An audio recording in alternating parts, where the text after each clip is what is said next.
Ko, kumadre, yan. Tayo na may mag-aanak sa kasal. Ano? Ay, siya. Kayo na magsabi. Ay, are ang aking inaanak. Oh. Kung laking dami namang sabit. Ba't ga dinalan niyo din ang inyong anda? Anong kayo naman dami nito? Oh. Ay, titingnan natin. Kumpletong-kumpleto. Ako po ang aking namang inaanak,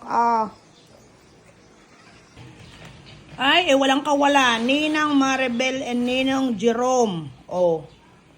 Ay, are. Mga only Batanggenyos ang nakakaalam na re. Yan. Pag kayo mga taga Batangas, pag garne ang sabit, ay paano na?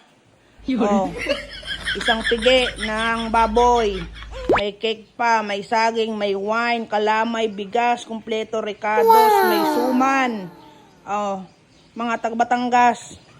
Paano na are? Oh? Abay, ako naman ay natutuwa at ang aking mga inaanak. Ako'y kinuha na namang ninang at ninong kami. Oh, asya, I see you. Bukas ang kasalan.